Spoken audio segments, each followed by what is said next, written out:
and girls. I'm doing a different kind of podcast today.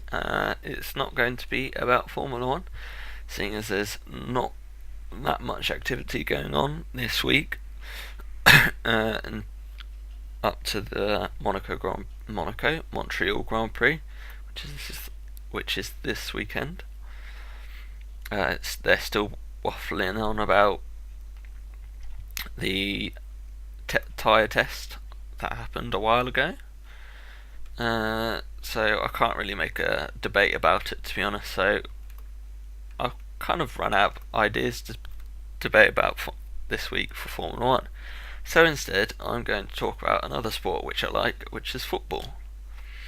I want to cover a bit about managerial jobs, transfer gossip, and so on, and international football. So far, managerial changes, we have seen Martinez has gone to Everton, which is good news. Hopefully we'll see how that works out. I don't know if he'll work into their system, but can't judge yet, but I think it'll work okay. And we've also seen Stoke City have signed Mark Hughes as their manager. I mean, what the hell? He is one of the worst managers I've seen, and they've gone and hired him. He's had a very poor success rate and no proven record of being successful in any way or overachieving in something, or and they've gone and hired him. So I think Stoke will struggle this year, and if they can't, and if the players don't get behind the manager this year, they're probably going to get relegated for next year. That's my prediction. Next year, I think Stoke will get relegated. So that's kind of their fault. I don't understand why you would pick him. I mean, you've got plenty of managers out there looking for a job. Even Martinez himself, to pick up and just take on the job, but yet you pick a manager who hasn't succeeded at all in any way. So I don't get that. I wouldn't have chosen him, but I'm not the chairman of Stoke City, unfortunately. I'm not rich enough to buy the club. What else have we seen? We've also seen that Manchester City have yet not signed a new manager, but it's likely to be a guy from Portugal. Pardon me. My throat is really dry today. Anyway, what was I? They're looking to sign. Well, one of the candidates sign someone called Manuel Pellegrini, but I've never heard of him, to be honest. So I don't really understand why you would. Well, I would have thought, to be honest, Mourinho would have gone there for big money and possibly brought Ronaldo, but I think we would have only been dreaming then. But that was not really going to be likely. Possibly Benitez, but he's gone off to Italy.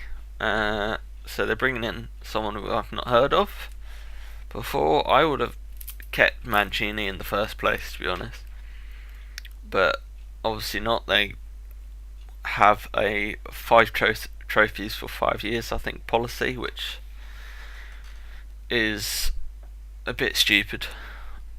Well, I say stupid. I mean, if you are at that level, you have to win, I know, but when you're trying to build a club, you got to give it a bit more time before jumping into what you want. So they've got rid of a manager who was slowly building the club, and just going to replace him, which means the club isn't really going to know where they are. Possibly, I would have tried to snub the Bayern Munich manager just for a couple of years before he retired. Because he's a very successful manager there. and he's won the treble for Bayern Munich in the German Cup, Bundesliga, and the Champions League. Or even the Dortmund manager would have been better off. I think they're hiring someone who hasn't quite got a reputation. I probably don't know what I'm talking about. Wouldn't make anything new there, but you know. So yeah, what else has happened in the managerial side? We've seen that Mourinho's gone back to Chelsea, which is good. I'm looking forward to it. And seeing how they work, especially with all these new players such as Mata, Oscar, and Hazard, and David Luiz. It will all be interesting to see how they'll sort of fit into the system. It will be interesting to see if David Luiz will go as well, because I think there was a bit of a, I say rift, but comments. Obviously, Mourinho didn't rate him at one stage at all. So that'll be interesting to see him come back and see how all those players will be integrated into the squad.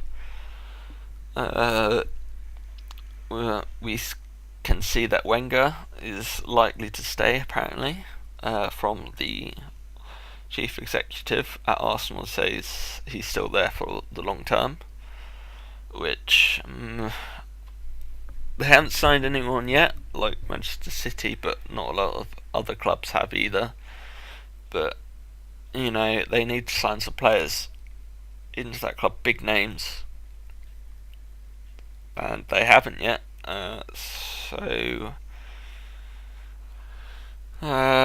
With Moyes going to Arsenal, United,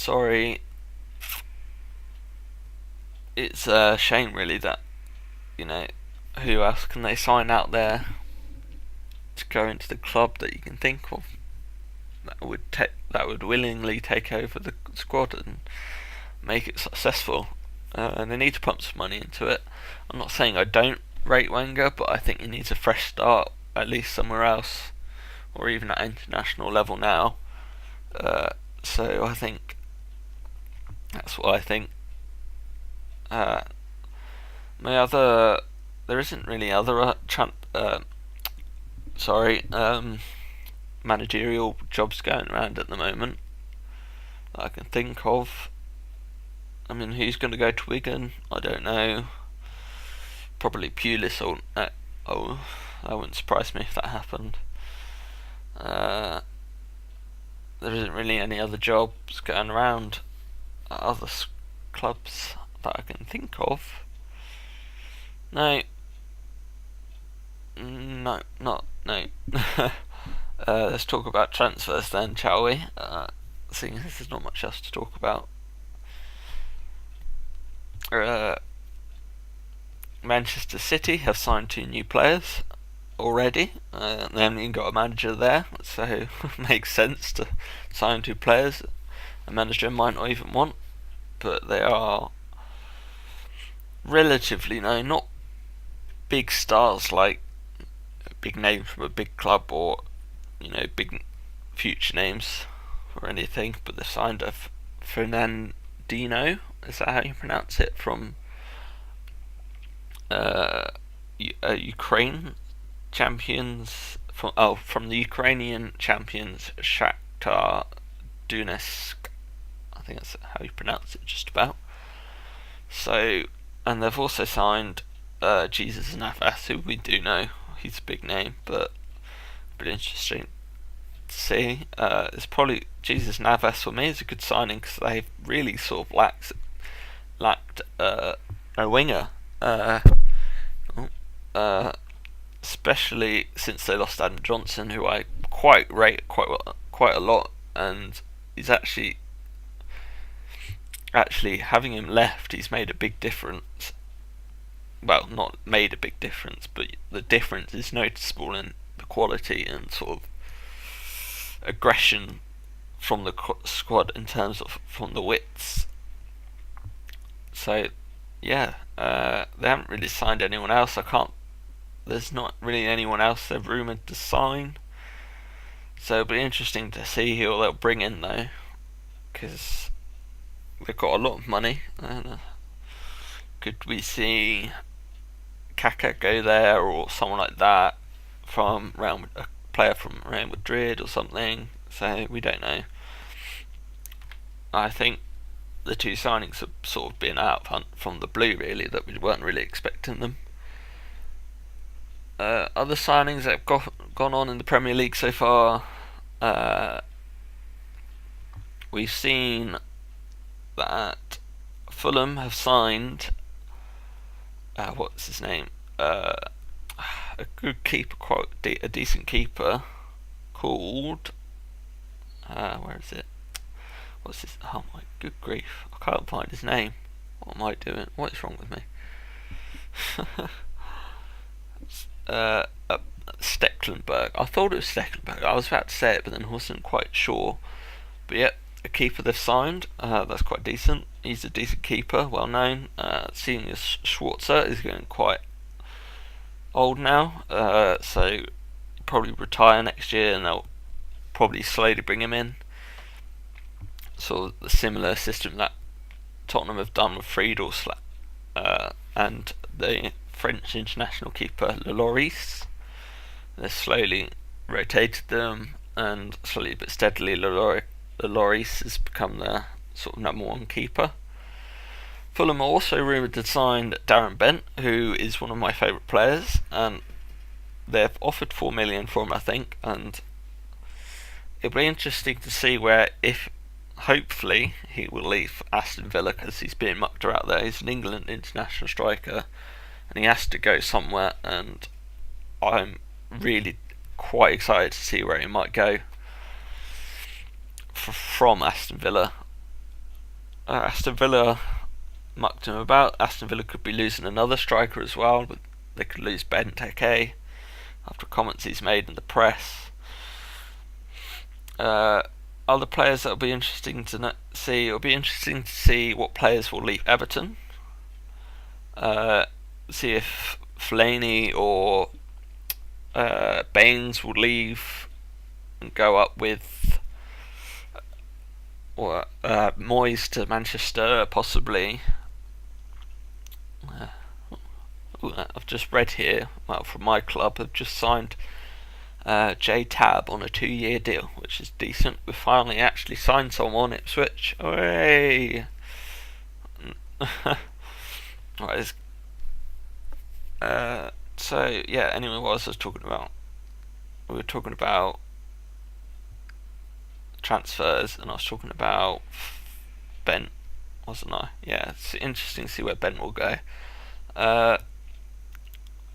Arshavin is to leave Arsenal.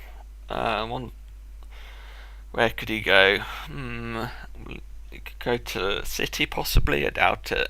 But will he stay in London? Will he go back to Russia? He's a good player. He's a really good player. Will he go to a big Premier League club? I don't know. Personally, I think we won't see him again. He'll probably go off to a big club abroad that has a lot of money, like in Russia, I would guess, and then score loads and loads of goals. That's the sort of thing that would happen to Arsenal. Get rid of their best player or something, and they go score lots of goals. Other transfer gossip: will Bale leave Tottenham? I've said this time and time again to myself that if I was in Bale's position, I wouldn't leave, simply because he's clearly rumoured to go to Real Madrid, and I think that's probably where he could probably fit in the best of all the clubs around the world, other than possibly Bayern Munich. But they've already got 2 world-class wingers, so what's the point? So if I was in his shoes, I wouldn't move, simply for the reason that Real Madrid isn't quite settled down at the moment. They've just lost Jose Mourinho. So you don't know what manager's going there, and you don't know what style of play is going to happen, and so on and so forth. So you're sort of stepping into the unknown. You're probably better off sitting at Tottenham for another year, doing really well. You never know what Tottenham might do. They could sign, they need to sign a couple of strikers that are solid and goal scorers and see what happens, and see where they go and see if they move forward, which they can do. They have potential to do that if they, if they spend a little bit more money on making the squad have a little bit more depth up front and maybe in defence possibly. But it'll be interesting to see what will unfold at mainly Manchester City and Tottenham, the two clubs there. Relegated teams, would be interesting to see who'll leave there. There was some quality players at QPR and Reading, so like Remy, so someone might want him, might not.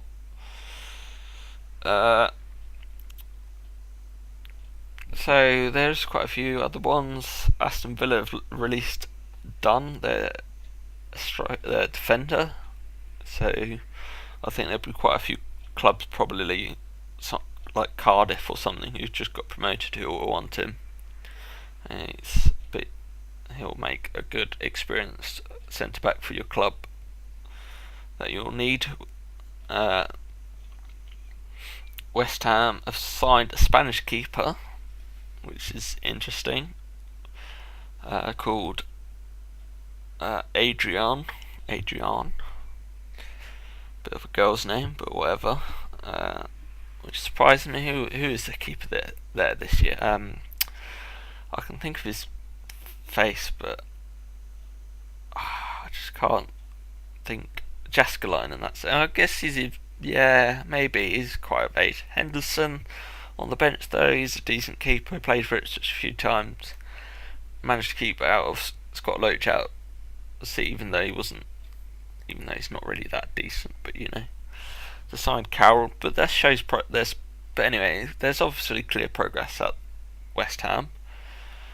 So that's good news. They've had their bid rejected for a new striker. They don't really need another striker. Well, unless they can get a quality striker for dirt cheap, they don't really need to splash out, seeing as they just spent 15 million on Andy Carroll, which be a lot of money wasted there. Sunderland have signed Diake. I can't say Madibo. I can't say his name. I'm not going to even try. Possibly quite a few players will leave at Sunderland, I guess. Who that'll be, I don't know. They got rid of Titus Bramble, who was crap anyway. Half asleep half the time. And yeah, who else might they bring? I don't know who they could bring, but anyway, who else could go? I mean, there was earlier comments Canio once made about Wickham being a Playboy player. So could he go? I don't know. I just, it'll be interesting to see who'll go. Yeah, some clubs around have got quite a few unstable. What's the word? I don't know what the word is, but they're quite unstable. And if something goes wrong, a rift could easily be created at the club, and they could go down. So I can't really talk about any more transfer gossip. Will Ronaldo leave Real Madrid?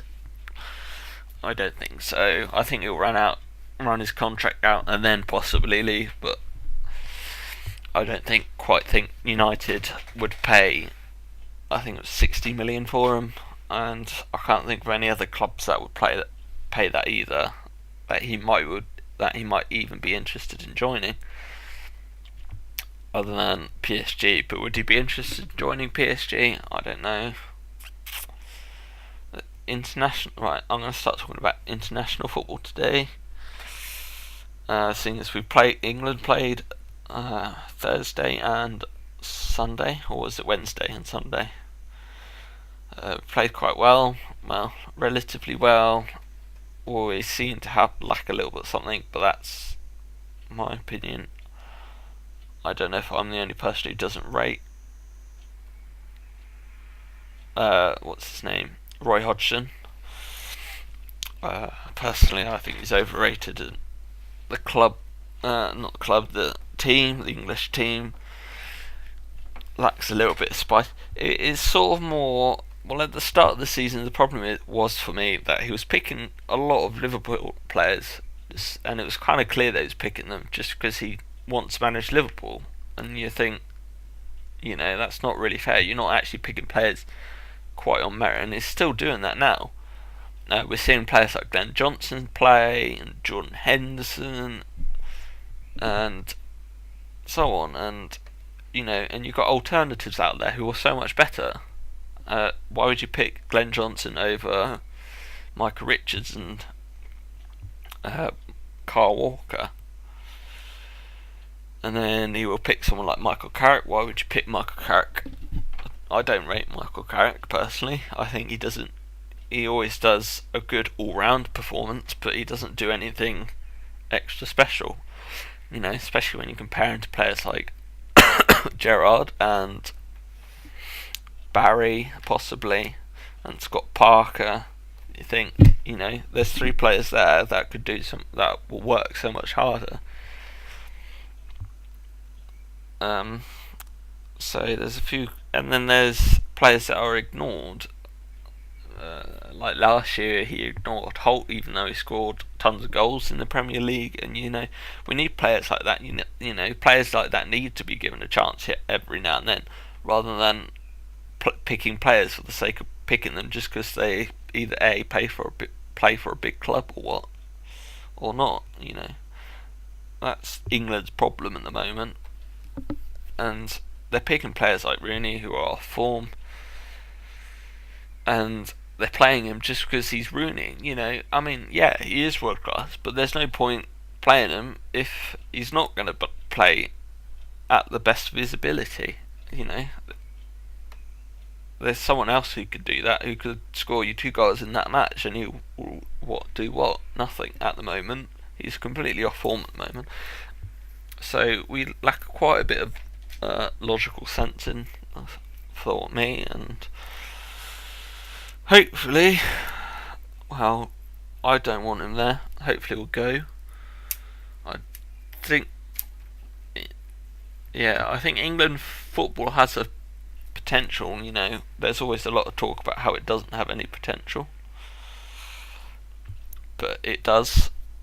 For me, there is a quality that a lot of other leagues, like the German league and the Spanish league, don't have, and I can't quite put a finger on what style of play it is. Whether it's obviously not a passing game, and it's not quite a long ball game, or a tactical game, or a slow game, or quick counter-attacking game, or aggressive game.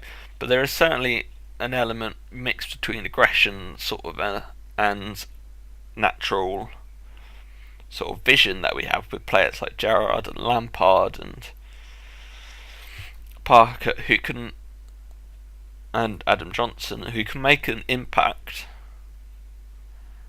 naturally with their gift that they have, with their and not have to worry about, we'll play it like this, we'll pass here and there and there and this and so on, blah blah blah. So we do have a quality. I believe we have a quality that other countries don't have. We're very strong, we can be aggressive, but we can be solid if we pick the right players. And at the moment we're not, and I think that's why we're not really working. So that's my choice. If I could pick the squad, it'd probably be a lot different.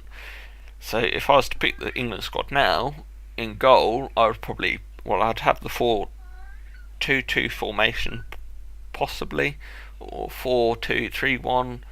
But in goal, I'd probably have Joe Hart, and on the bench, I would have the Celtic keeper, Fraser Forster, because he did really well this year, and he just got ignored from the England squad.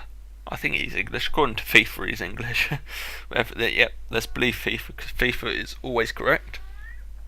But, players like that, he got ignored. I would have picked, to play in right back, I would have played, Michael Richards Rich has mainly been injured this year, but I would have picked Kyle Walker a lot more often. Centre back pairings would have been Jagielka and Cahill, which is something that he's done correct. Left back would be a rotation between Cole and Baines. In centre back, not centre back, centre defensive midfield would be a pairing of Parker and Gerrard, and I would play Parker more defensively, Gerrard sort of more as a layout. You could pass the ball out when you need to him, and then because he's got the vision to put it where he wants to put it when he's trying to make a pass, and not a lot of players have that ability. And then I'd have in the three centre attacking mids, I'd probably have Gerrard and Lampard in the centre attacking mid, and then have Adam Johnson on the right, and on the left mid probably Walcott or Sturridge possibly, and then up front I would have Ian Bent, possibly Darren Bent, possibly, but Sturridge is quite decent. I think but he's injured at the moment, I guess. But you could always take a risk on some players like Grant Holt from Norwich or whoever.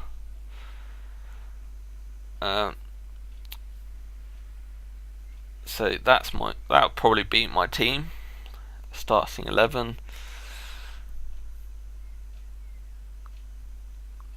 for England. I'm trying to think of some other English strikers. Oxdale Chamberlain, I forgot about him. I'll play him on the left, and just sort of rotating with Lampard, switch in the centre, and then stick Walcott up front, and have Darren Bent on the bench. Because yes, I do rate him, but he hasn't played a lot of matches, so there's no sort of sureness of how good he will be in terms of form.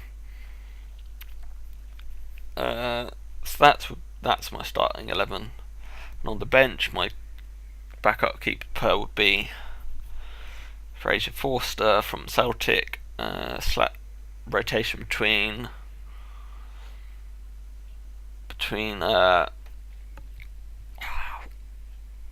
Cole or Baines. I keep forgetting the names. I'm sorry. I do keep forgetting and stopping. I am quite tired today, but that's one.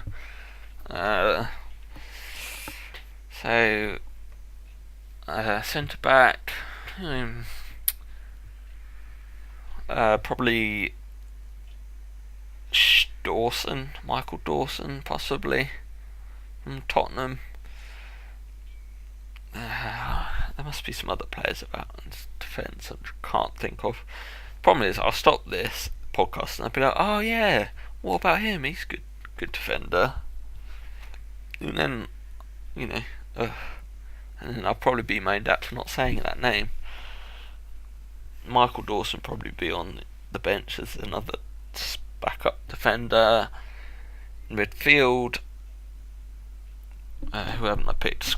I picked Scott Parker, Gareth Barry and Milner, and a quick, pacey player, winger, whoever that could be, whoever is English. I want quick, just to mix things up, because you've got two centre midfields there, and you might want to change shape and need to burst of pace somewhere. A backup striker would be Rooney or Defoe.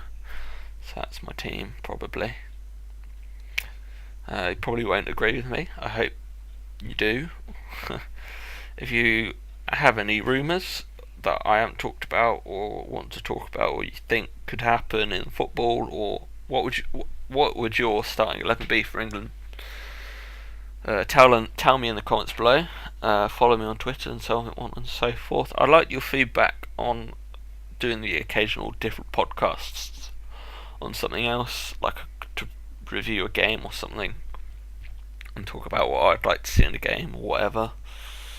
But that's it for tonight. I'm going to go and make dinner and go to sleep soon. Because I'm so tired. And anyway, goodbye and see you whenever.